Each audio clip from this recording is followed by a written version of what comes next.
There we were, late at night, sitting and listening to music, as the morning neared. Being just the three of us and with relatively little time, and with work the next day, for some of us, it was really out of the question to make use of any longer-lasting substances, so nitrous was suggested, and thus nitrous it was. Having never made use of this particular inhalant, I didn't know what to expect.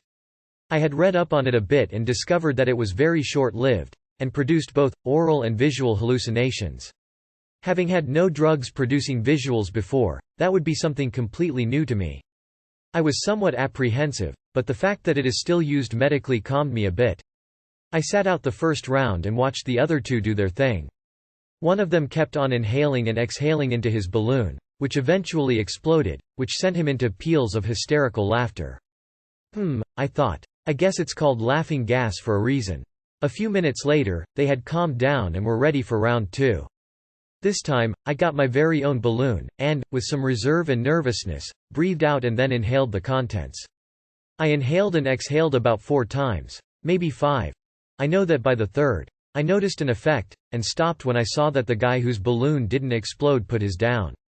I was actually proud of myself for noticing that he did that. Since everything was leaving such incredible trails, it was difficult to determine where was and how fast it was moving. The first thing I had noticed, at about inhale number 3, was the auditory choppiness. Breathing in the balloon sounded all cut up and chunky, hard to describe. The music playing in the background seemed to be going slower than before, and the balloon I was breathing into and out of was expanding and contracting at a retarded rate as well.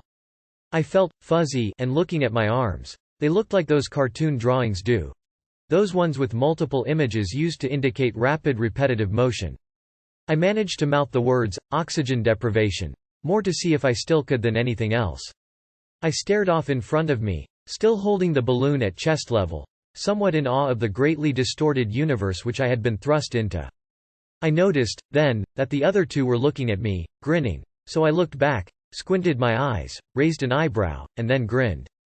The fact that these actions occurred at a normal speed, and weren't choppy as everything else was, made them seem inhumanly fast and fluid, and the contradiction of the rest of my apparent world made making those actions seems rather strange. At some point, I dropped the balloon I was holding. The trails everything left made stuff seem to travel in slow motion, so when I dropped the balloon, I was somewhat surprised to note that it fell in my lap. When I let go of it, I saw about 3 balloon images in successive steps going down towards my lap, but they only covered a few inches. I didn't see it again until it was stationary on my pants. It was all very strange. It wore off shortly thereafter. It was certainly not what I expected, and hallucinations are not what I would call what I experienced. I think I'd call them just distortions, since nothing showed up that wasn't already there. Things just showed up sort of differently. I decided I would do this again. I have. It was fun. I can't, however, see getting addicted to it. It's too weird to want to live in that sort of world. Part of the fun is knowing it doesn't last long, I think.